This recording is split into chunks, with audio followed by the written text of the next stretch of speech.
Hello and welcome to the Motoring News Zone, the show where we take you for all the biggest stories in the world of cars right now. This week it's been revealed that used EVs are much cheaper than petrol and diesel equivalents, automatics now make up almost a third of all cars in the UK, and Rolls Royce have begun construction on their new £300 million headquarters expansion in the UK. All that and a whole lot more is coming up in today's show. Let's dive in. It's fair to say there's a lot of doom and gloom right now in the UK. The economy's not doing too well. Businesses are struggling. A lot of the same problems that we've had over the last 15 years or so only seem to be getting worse. There's even a hint of them getting any better. And the automotive sector is not immune to that. In fact, it's probably been one of the worst hit sectors over the last 15 years or so. Even going all the way back to the 80s and 90s, British automotive manufacturing is nowhere near what it used to be. But there is some good news. I found a positive story here about Rolls Royce, one of the premium, one of the most exclusive and iconic British marques when it comes to automotive excellence, really. And they are beginning construction on a multi-million pound extension to their facilities, a £300 million investment, if not even larger, according to Rolls-Royce themselves. Let's have a look at this, guys, because again, this is a very positive story. I like to criticize the bad here on the motoringchronicle.com. I do think that is very important, but I also want to highlight the good as well, because it's not all bad news. Here's something positive to you guys. Let's have a look at this article right here. The construction phase of the new £300+ million landmark extension to the home of Rolls-Royce at Goodwood has begun, with the pouring of the first concrete foundation pads on the site adjacent to the marquee's existing manufacturing facility and global headquarters. The inaugural pads have been installed on the northern elevation of the site, where the new exterior surface centre paint shop will be located. Contractors will now work their way southwards, creating a network of around 650 pads that form the foundations upon which this vital building will stand. Goodwood is the home of Rolls-Royce in both name and fact, as the only place in the world where Rolls-Royce motor cars are designed and hand-built. The marquee is ever mindful that the unique status and is deeply sensitive to the building's location in the beautiful West Sussex countryside near the South Downs National Park. Opened in 2003, the original site was specifically designed to blend into its surroundings. Together with its carefully considered blend of materials and largest living roof in the UK, this renders it all but invisible from beyond the boundaries. The extension builds on this legacy. It has been meticulously designed to be sympathetic to existing building and local landscapes, while also reflecting the advances in architecture, aesthetics, construction methods, and approaches to the environment, conservation, and biodiversity over the last 22 years. Rolls-Royce applied for planning permission following an extensive consultation process involving local residents and relevant authorities, agencies, utilities, and other stakeholders, supported by expert professional advisors and consultants. Since permission was granted by Chichester District Council in March 2024, progress on the project has been remarkably swift. The extensive groundwork required, including the landscaped bunds designed to screen the site from view, are well advanced. There have also been comprehensive upgrades to local footpaths, with planned planting contributing to a projected 12% biodiversity net gain. That's very nice. As well as housing the new surface finish centre, paint shop, the 40,000 square metre extension will create a much needed capacity for the marquee's rapidly expanding bespoke activities. These reached record levels in 2024, driven by the substantial growth in client requests for more technically complex, authentically challenging, and highly individualized bespoke commissions, which can reach their apex in coach build projects. This growth itself is a direct result of the marquee's continued investment in its global network of private offices, which have expanded from the original Goodwood International Luxury Centres, including Dubai, Shanghai in China, New York in the United States, and Seoul, South Korea. More than £300 million, the extension project represents the single largest investment in the home of Rolls-Royce since the facility opened in 2003. In that time, Rolls-Royce has become become a great British manufacturing success story with over 2,500 people employed on site and supporting a further 7,500 jobs in its wider supply chain. An independent study by the London School of Economics showed the company has added a total of more than £4 billion to the UK economy and currently makes an annual contribution in excess of £500 million.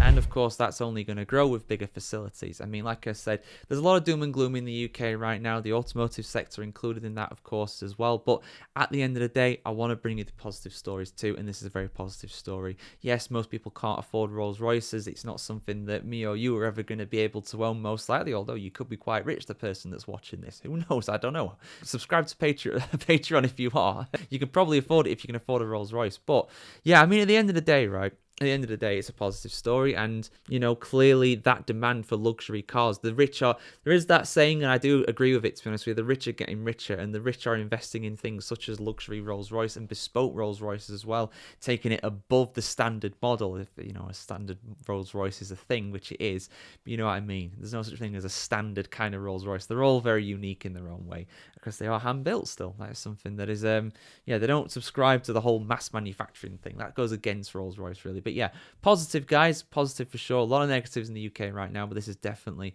one that's going against the negative rhetoric that we're hearing quite a bit. But yeah, what do you guys think? What do you think? Is it a good thing for Rolls-Royce? Is it good that they've managed to do it in a sustainable way such as this? Let us know your thoughts in the comments below, as always. So, do you drive an automatic? Well, if you're in the UK, apparently 1/3 of all cars on the road these days are automatics, which is a real increase on what we've seen in the past. Automatics, for me, have never really been that popular in the UK until recently for a number of different factors, and I'll get into that at the end of the video. But let's have a look at the stats here, guys. Let's have a look at this study that has been carried out recently on the motoringchronicle.com, guys. Full article as always. Analysis of transmission data by SoleraCap HPI shows automatics now make almost 1/3 of the UK's total car park, with numbers increasing 118% in a decade, so it's more than doubled. Between 2014 and 2024, the volume of automatic cars increased by 13%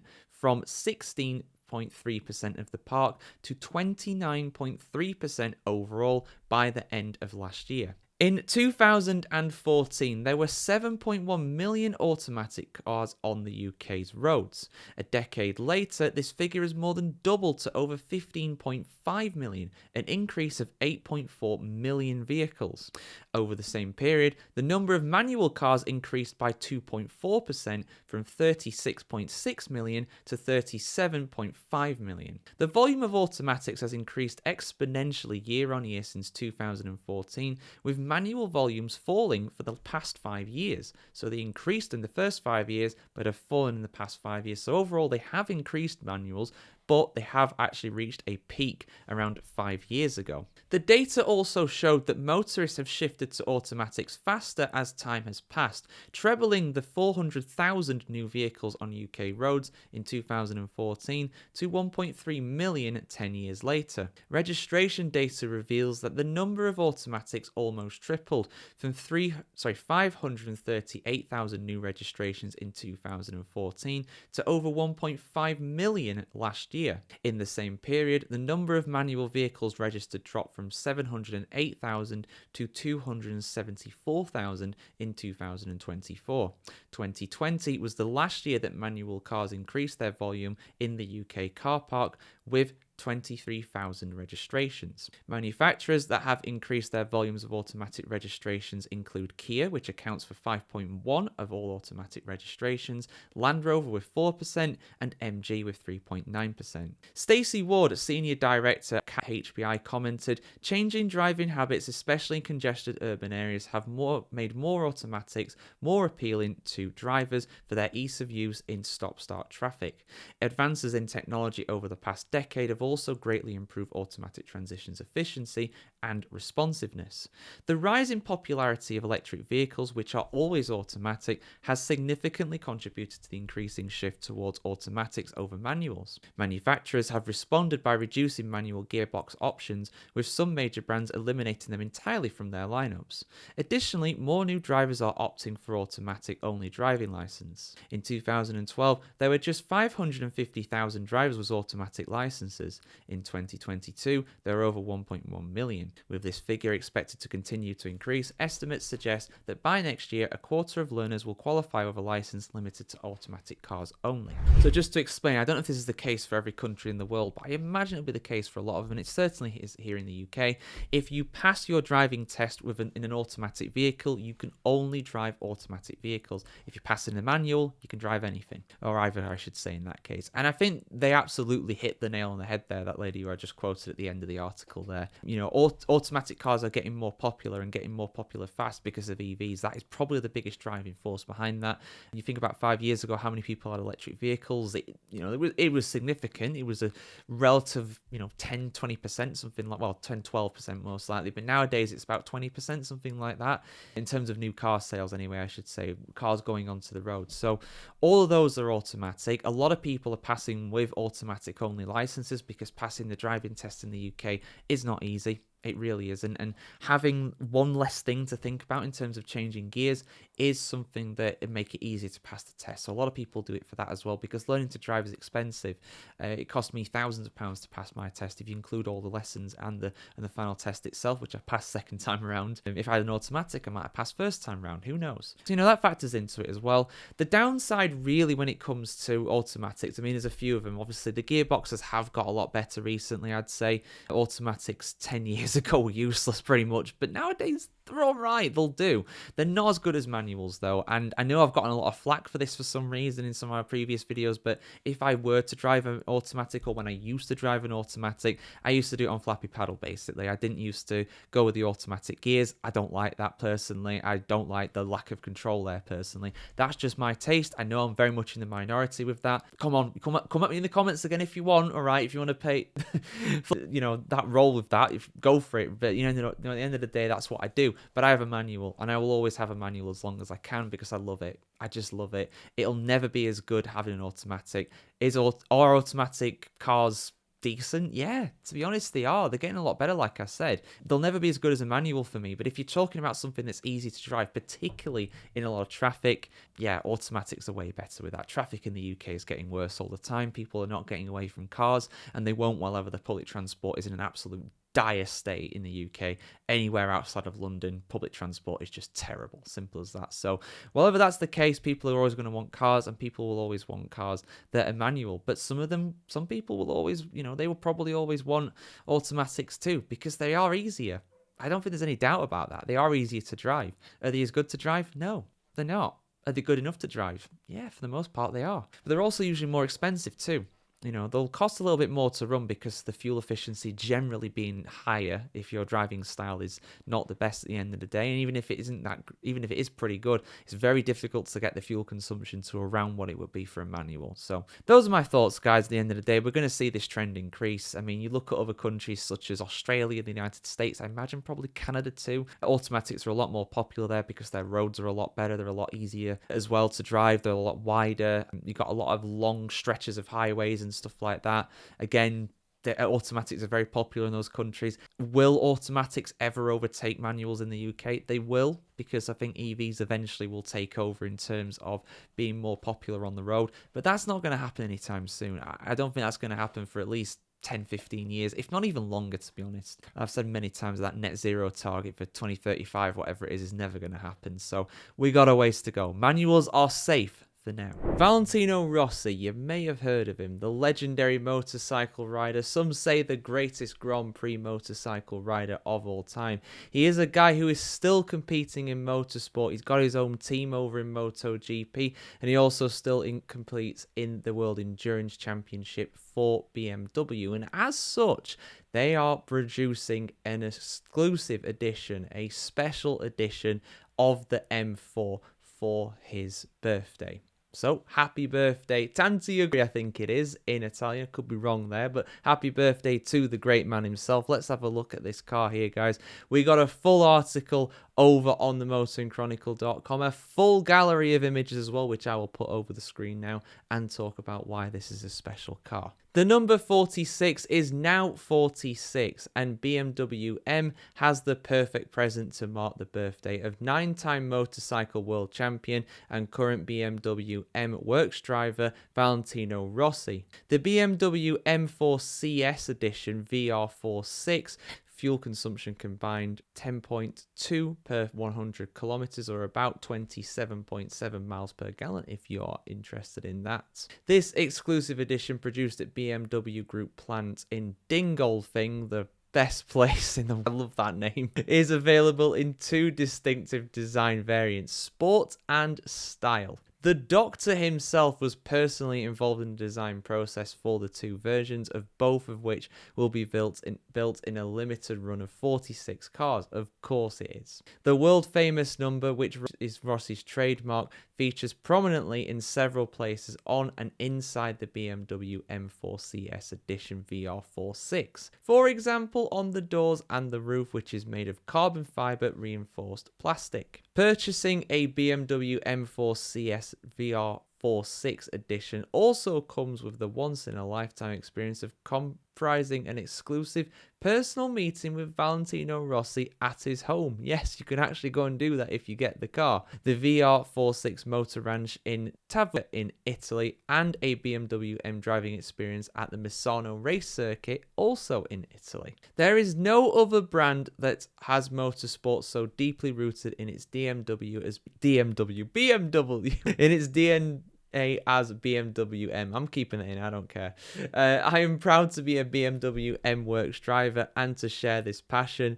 The fact that there is now a special VR46 edition in which I was involved in from the very beginning of the design process makes me proud. When I see the BMW M4 CS edition VR46 out on the road or in the racetrack later in the year, it will be very cool, says Valentino Rossi himself about the edition in collaboration with BMW M. So yeah, it is a powerful beast. I'll just read out about the engine, because that's probably the thing you guys want to know about the most. But I'll read about the engine just to end this this gallery here. So the beating heart of the BMW M4 CS Edition VR46 is a high-revving 3.0 litre 6-cylinder inline engine with M-twin power turbo technology.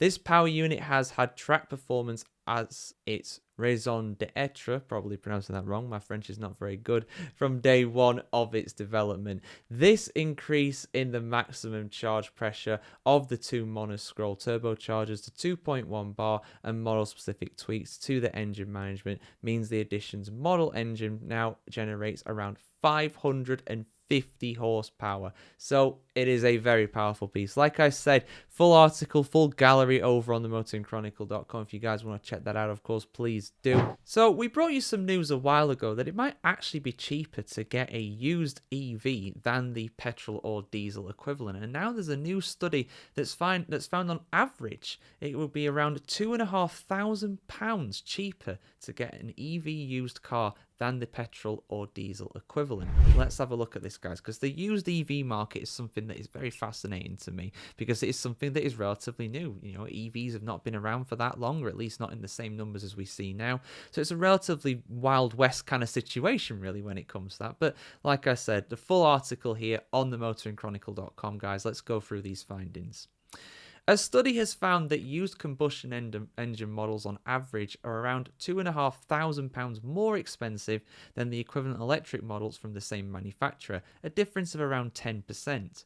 Car Gurus, a leading automotive marketplace in the UK to shop, buy and sell used vehicles, analysed the average prices of electric vehicles, EVs, that offer equivalent fuel-powered models from the last 4-year models to determine which option provides the best value. The study examined second-hand vehicle listings from the UK's top 30 manufacturers, comparing those that offer standalone electric to comparable fuel-powered models.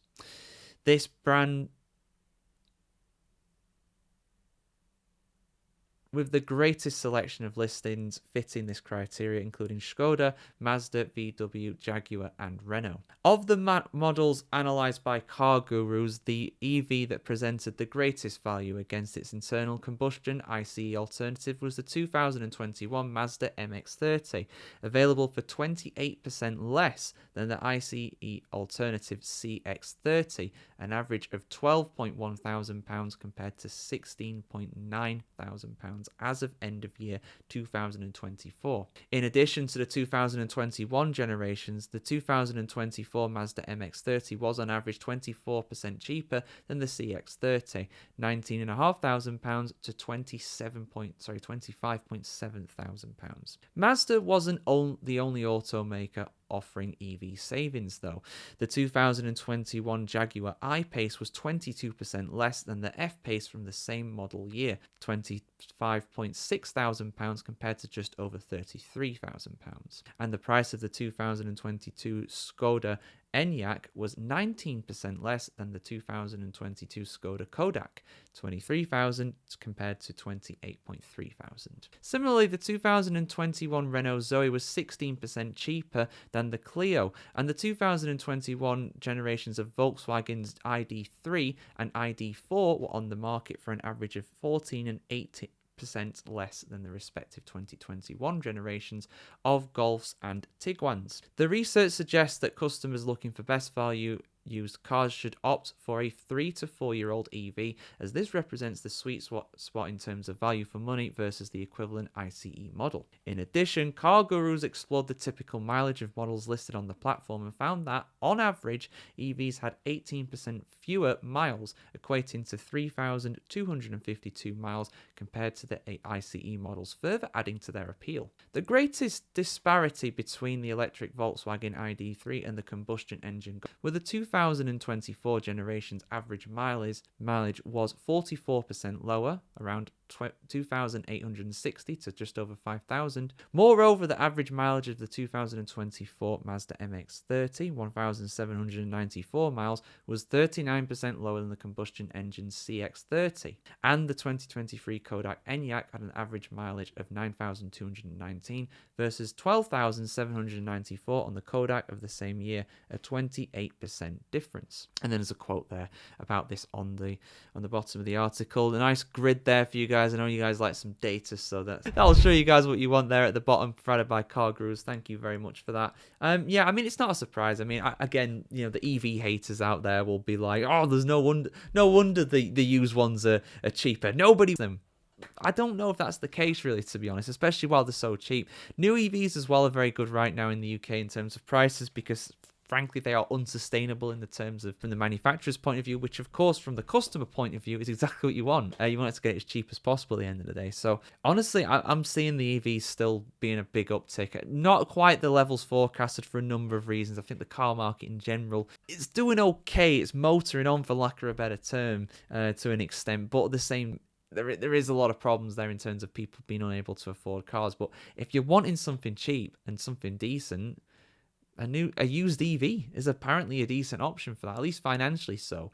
And obviously the running costs for EVs are a lot lower than a petrol or diesel car too. So you're saving at first and you're saving over the next 2-3 years, or however long you have that car. But guys, what do you think? Do you have a used EV? Did you buy a used EV? Do you have an electric vehicle in general? Would you consider getting one if it was cheaper than the petrol or diesel equivalent, like is usually the case right now in the UK? Your thoughts in the comments below, guys. So there's a new Audi out, the Q40 e-tron is coming very soon. Let's have a look at some of the images for this and have a look at why this is a pretty damn good looking car. Full article on themotoringchronicle.com as always. Audi is strengthening the Q4 e-tron model lineup by adding a new entry-level variant.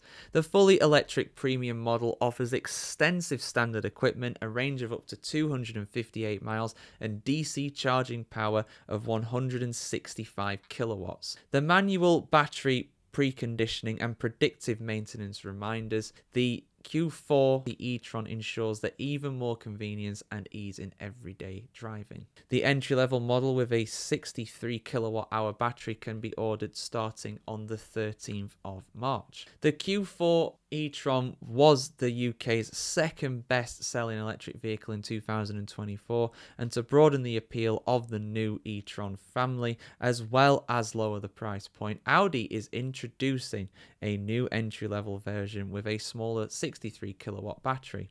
This enables an electric range of up to 250 miles for the SUV body style and 258 for the sportsback. Under ideal conditions, the battery's state of charge SOC increases from 10 to 80% in just 24 minutes when charged at a fast charging station. That's quick. My phone doesn't even charge that quick. Up to 93 miles, sportback 96 miles of range can be added to the battery in just 10 minutes. The maximum DC charging power is 164 kilowatts. The Q40 e-tron can accelerate from 0 to 62 miles per hour in just 8.1 seconds and hit a top speed of 99 miles per hour, and has a combined electric power consumption of 3.9 miles per kilowatt hour. At the rear axle, the permanently excited synchronous motor PSM with 204 PS, which is around 150 kilowatts of power, and high efficiency as well as superior power delivery,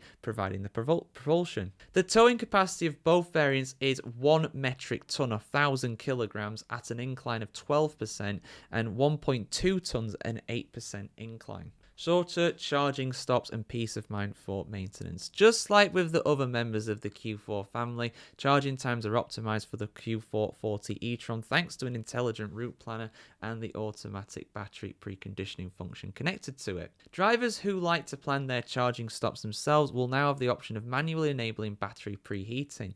The manual preconditioning is carried out via the MMI battery, and how much additional charging power is available to the preconditioned battery.